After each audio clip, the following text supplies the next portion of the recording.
ஞானானந்தமயம் தேவம் நிர்மலஸ்படிகாகிருதம் ஆதாரம் சர்வ வித்யாநாம் ஹயக்ரீவம் உபாஸ்மகே. நேயர்கள் அனைவருக்கும் அஸ்ட்ரோ KS ஐயங்காரின் பணிவான நமஸ்காரங்கள். மாத பலன்.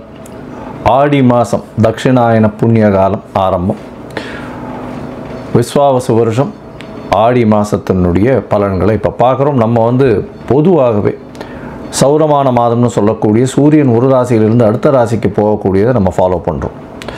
இந்த சௌரமான மாதத்தை பொறுத்தவரையிலும் பார்த்தோம்னா கடகத்தில் சூரியன் வர்றதை நம்ம கடக மாதம், அதாவது ஆடி மாதம்னு சொல்லுவோம். தட்சிணாயன புண்ணிய காலம்னு சொல்லுவோம். அதாவது இது தேவர்களுக்கு மாலை இரவு பொழுது அப்படின்றதும், ஆடி மாதமும் மார்கழி மாதமும் இது ரெண்டுமே சந்தியா காலத்தில் வரும். அதாவது இது மாலை நேரத்தில் உள்ள சந்தியா காலமாகவும் அது காலை நேரத்தில் உள்ள சந்தியா காலமாகவும் வர்றதுனால தேவர்களுக்கும் அதாவது கடவுள்களுக்கும் ஏற்றமான காலமாக இது சொல்லப்படுறது. அதனால் ஆடி மாதத்துலேயும் மார்கழி மாதத்துலேயும் பொதுவாகவே இல்ல திருமணங்கள் அந்த மாதிரி வீட்டு விசேஷங்கள்ன்றது பொதுவாக பண்ணுறது இல்லை. இது கடவுளுக்கே அர்ப்பணிக்கக்கூடிய மாதமாக சொல்லக்கூடியது. இருப்பினும் இந்த மாதத்தில், அதாவது ஆடி மாதத்தில் பார்த்தாலேயானால் இந்த வாஸ்து புருஷன் கண் விழிக்கும் நாள் வரும். அதுக்கு தோஷம் கிடையாது. பொதுவாகவே பார்த்தோம்னா இந்த ஆடி மாதம்ன்றது தட்சிணாயன புண்ணிய காலம் ஆரம்பம். அதாவது ஒரு வருஷத்தை ரெண்டாக பிரிக்கும் போது உத்தராயணம் தட்சிணாயனம்னு பிரிக்கிறோம். இதில் சொல்லக்கூடியது என்னென்னா சூரியனுடைய தேர்ப்பாகை தெற்கு நோக்கி மூவ் ஆகிறது அப்படின்றத சொல்லக்கூடியது. அதனால் சொல்கிறோம் இந்த ஆடி மாதத்தில் வரக்கூடிய கிரகச்சாரங்கள் என்னென்ன, மாற்றங்கள் என்னென்ன அப்படின்றதையும், இப்போ ஆடி மாதத்தில் என்னென்ன விசேஷங்கள் இருக்குது அப்படின்றதையும், அதற்கு பிறகு ஒரு ராசியாக என்னென்ன பலன்கள் அப்படின்றதையும் பார்க்கலாம். முதல்ல ஆடி மாதத்தில் இருக்கக்கூடிய கிரகச்சாரம் அப்படின்னு பார்க்கும்பொழுது, ரிஷப ராசியில் உங்களுக்கு சுக்கிரன் இருக்கார். ரிஷப ராசியிலே ஆட்சி பெற்ற சுக்கிரன். குரு மிதுனத்தில் இருக்கார். கடகத்தில் சூரியன் புதன். சிம்மத்தில் செவ்வாய் கேது. கன்னியில் சிம்மத்தில் செவ்வாயும் கேது. கும்பத்தில் சனி ராகு. இது இந்த மாதத்தின் ஆரம்பத்தில் உண்டான கிரகங்களுடைய நிலைமை. அதற்கு பிறகு பார்த்தலையானால் 17/7/2025 16/8/2025 வரலும் உண்டான நாட்களை ஆடி மாதம்னு சொல்கிறோம். 17ஆம் தேதி அன்றைக்கே மாலை புதன் வக்கரகதி அடைஞ்சு புனர்பூசம் 2ஆம் பாதம், அதாவது மிதுன ராசிக்கு போகிறார். ஒரே வாரத்தில் வக்கர நிவர்த்தி ஆகுது 17லேருந்து 24க்கு. அதற்கு பிறகு திருப்பியும் அவர் கடகத்துக்கு வர்றார். இந்த மாதம் வரக்கூடிய மாற்றங்கள் பார்த்தீங்கன்னா சுக்கிரன், மாத கிரகங்கள்னு சொல்லக்கூடிய சுக்கிரனுடைய மாற்றம் வருது. சுக்கிரன் 26/7/2025 அப்போ சுக்கிரன் மிதுனத்துக்கு போகிறார். அதாவது இந்த மாதம் பிறந்த ஒரே வாரத்தில். அதற்கு பிறகு செவ்வாய் 29/7/2025 அன்றைக்கி கன்னியா ராசிக்கு போகிறார். ஒரு 15 நாளில். இந்த மாதத்தில் பார்த்தாலேனால் 3/8 அப்போது புதன் கடகத்துக்கு வந்துடுறோம். ஸோ இது இந்த மாதத்தினுடைய மாற்றங்களை குறிக்கக்கூடிய கிரகச்சாரங்கள். சரி, இந்த மாதத்தின் விசேஷம் என்ன அப்படின்னு பார்க்கும்போது, ஆடி மாதம் மொத்தமுமே விசேஷம்தான். அம்மனுக்கு பெரிய விசேஷத்தை சொல்லுவாங்க. எல்லா விதமான விசேஷமும் நிறைந்த ஒரு மாதமாக இந்த ஆடி மாதம் உண்டு. பொதுவாகவே இந்த பருவ காலங்கள் மாறும். அதாவது காற்று, ஆடி காற்றுன்னு சொல்லக்கூடியது. அதனால் வெயிலும் சூடும் கனல் காற்று இதெல்லாம் வீசக்கூடிய காலகட்டம். இந்த அம்மை வரக்கூடிய வாய்ப்பு. அதனால் அம்மனுக்கு நேர்ந்துட்டு பால் குடம் இந்த மாதிரிலாம் பண்ணுவாங்க.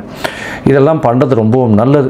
இந்த ஆடி மாதத்தில் பார்த்தீங்களே, ஆனால் இந்த 24/7/2025 அன்றைக்கி ஆடி அமாவாசை மிகவும் வசதியானது. ஏன்னா உத்தராயணத்தில் வரக்கூடியதும் தட்சிணாயனத்தில் வரக்கூடியதும் முதல் அமாவாசை. அதாவது தை அமாவாசையும் சரி ஆடி அமாவாசையும் ரொம்பவுமே விசேஷம். பித்ருக்களுக்கு செய்ய வேண்டிய கர்மாக்களை செய்வது மிகவும் நல்லது. எல்லாருமே பண்ணணும். அது அது உங்களுடைய சந்ததிகளை வாழ வைக்கும். அதற்கு பிறகு பார்த்தீங்களேயானால் 27/7/2025 அன்றைக்கி வாஸ்து நாள். வாஸ்து புருஷன் கண் விழிக்கும் நாள். அது 6:53லேருந்து 8:28 வரலும் இருக்கக்கூடிய 8:23 வரலும் இருக்கக்கூடிய காலகட்டம்.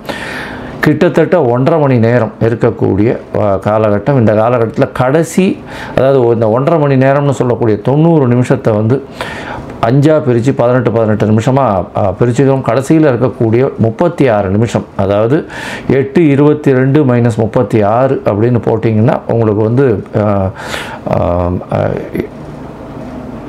7:46 8:22 வரலும் உண்டான நேரம் வந்து மிகவும் ஏற்றமான நேரம். அதாவது மனை இது பண்ணுறது, புதிய வீடு அந்த மாதிரி விஷயத்துக்கெல்லாம் வந்து அடிக்கால் வைக்கிறது, வாசக்கால் அமைக்கிறது, அது தவிர புதிய வீட்டுக்கு வந்து புதிய பெரிய ப்ராஜெக்ட் ஏதாவது பண்ணுறீங்கன்னா அன்றைக்கி வந்து இந்த மனைக்கால் போடுறது, இதெல்லாம் ரொம்பவும் விசேஷமாக நடக்கக்கூடியது. நிச்சயமாக வெற்றி பெறக்கூடிய காலகட்டமாகவும் இதுக்கு வந்து அதாவது நாள் நட்சத்திரம் எதுவுமே பார்க்க வேண்டாம். வாஸ்து புருஷன் கண் விழிக்கும் நாள் அன்றைக்கி எல்லா விதமான ஏற்றங்களும் கண்டிப்பாக வரும். அதுக்கு பிறகு பார்த்தீங்கன்னா இந்த மாதத்தில் 28ஆம் தேதி அன்றைக்கி ஆடிப்பூரம். ஆடிப்பூரம்ன்றது மிகப்பெரிய ஏற்றமான காலகட்டம். ஏன்னா ஆடிப்பூரத்தில் அதாவது ஆண்டாள் 12 ஆழ்வார்களில் ஒரே ஒரு பெண், அவர் வந்து ஆண்டாள், அவர் பிறந்த தினமாக ஆடிப்பூரத்தை சொல்கிறோம். அந்த ஆடிப்பூரம் வந்து மிகவும் விசேஷமானது. இந்த மாதத்தில் வந்து 8/8/2025 அன்றைக்கி ஆடி மாதத்தினுடைய வரலட்சுமி நோன்பு அப்படின்னு சொல்லக்கூடியது. இது வந்து மிகவும் பிரசித்தி பெற்றது. அதற்கு பிறகு வந்து உங்களுக்கு 9/8 அன்றைக்கி எஜுர் உபாகர்மா, அதாவது பூணல் மாற்றிக்கிற ஆவணி ஆவட்டம் ஃபங்க்ஷன் வருது. அன்றைக்கி யாரெல்லாம் எஜுர்வேதத்தை சார்ந்தவராக இருக்காளோ அன்றைக்கி வந்து எஜுர் உபாகர்மா பூணல் மாற்றிக்கக்கூடிய வாய்ப்புகள் உண்டு. 16/8 அன்றைக்கி ஆடி கிருத்திகை வருது. அது தவிர வந்து கோகுல அஷ்டமியும் அன்றைக்கே வந்துடுறது. அதனால் இந்த மாதத்தில் பார்த்தோம்னா நிறைய மாற்றங்கள் இருக்குது. ஏன்னா கோகுல அஷ்டமி அப்படின்றது நார்மலாக ஆவணி மாதம்தான் வரும், ஆனால் இந்த வாட்டி ஆடி மாதத்துலேயே வந்துடுறது அஷ்டமி. அதனால் இது ஒரு பெரிய மாற்றத்தை கொடுக்க போகிறது. இதில் வந்து இந்த மாதத்தில் ஒரு ராசிக்காரர்களுக்கும் என்னென்ன எப்படி இருக்குது அப்படின்றத ஒன்று ஒன்றா பார்க்கலாம். அதற்கு முன்னாடி என்கிட்ட அஸ்ட்ராலஜிக்கல் கன்சல்ட் எடுக்கணும்னு நினைக்கிறீங்கன்னா நீங்கள் எனக்கு ஃபோன் பண்ணுங்க, உங்களுக்கு அப்பாயின்மெண்ட் தரேன். உங்களுடைய date, time, place of birth, உங்களுடைய பெயர், உங்களுடைய அதாவது உங்களுடைய பெயர், அது தவிர பிறந்த நேரம், பிறந்த இடம், பிறந்த date, time, place of birth இது மட்டும் அனுப்புங்க. உங்களுடைய ஜாதகத்தை போட்டு அதுக்கப்புறம் வந்து உங்களுக்கு அப்பாயின்மெண்ட் தரேன். இதற்கு வந்து கட்டணம் உண்டு. அந்த கட்டணத்தை என்னென்னு சொல்கிறேன், அதையும் அனுப்பி வைங்க. ஏன்னா நிறைய பேர் வந்து என்கிட்ட வர்றவா 50 வயசு ஆகுது, ஆனால் சந்தியில் இருக்கா, அதாவது நட்சத்திர சந்தி, லக்ன சந்தி இதெல்லாம் வருது. அதனால் நல்ல நேரமாக இருக்குதுன்னு நினச்சிட்டு இருக்கா, ஆனால் பிரச்சனைகள் அதிகமாகவே இருந்துருக்கும். ஏன்னா இப்போ நடக்கக்கூடிய திசை வந்து இவ வந்து நினச்சிட்டு இருக்கிற நட்சத்திரத்துக்கோ, நட்சத்திர பாதத்துக்கோ, ராசிக்கோ நல்லதாக இருக்காது, இல்லை லக்னத்துக்கோ நல்லதாக இருக்காது. அதை முதல்ல பார்த்து சொல்லும்போது உங்களுக்கு வந்து உண்டான விஷயங்கள் நடக்கும். சரி, இப்போது மேஷம் முதல் மீனம் வரை ஒரு ராசியாக என்ன இந்த மாதத்தில் இருக்கக்கூடிய விஷயங்கள்ன்றதை பார்க்கலாம். விருச்சிகம், விசாகம், அனுஷம், கேட்டை இந்த 3 நட்சத்திரம் 9 பாதங்களை கொண்ட ராசி. ராசியின் அதிபதி அப்படின்னு சொல்லக்கூடியவர் செவ்வாய். உங்களுடைய ராசிநாதன் அப்படின்னு பார்த்தீங்கன்னா ராசிக்கு 10ஆம் இடத்துல இருக்கிறது பெரிய விசேஷம்.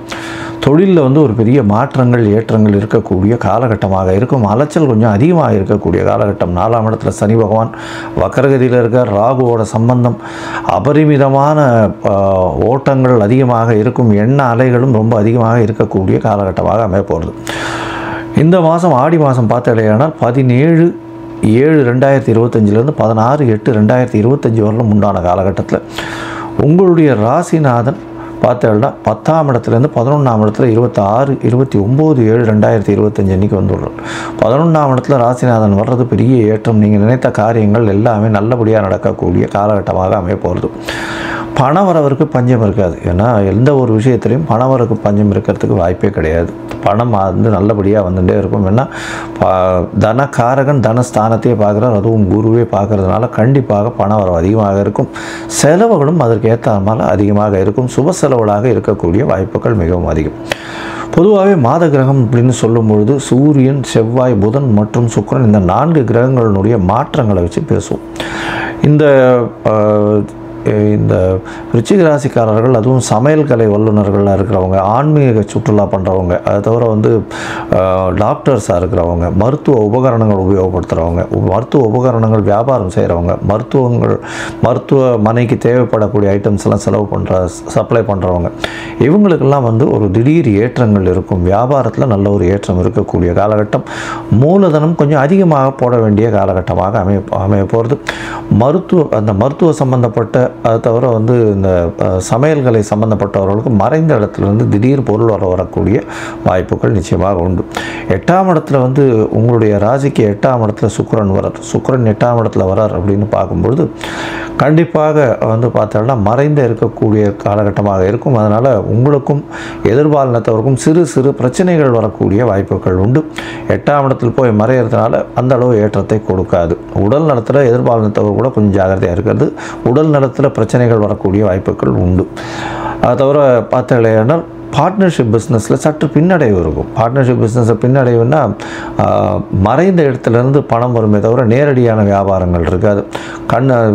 பிரச்சனைகள் கொஞ்சம் என்னென்னா பார்த்துட்டே இருக்கணும். இல்லைன்னா வந்து பார்ட்னர் வந்து உங்களை ஓவர்டேக் பண்ணுறதுக்கு அதிகமான சான்சஸ் ரொம்ப அதிகமாகவே இருக்கும்.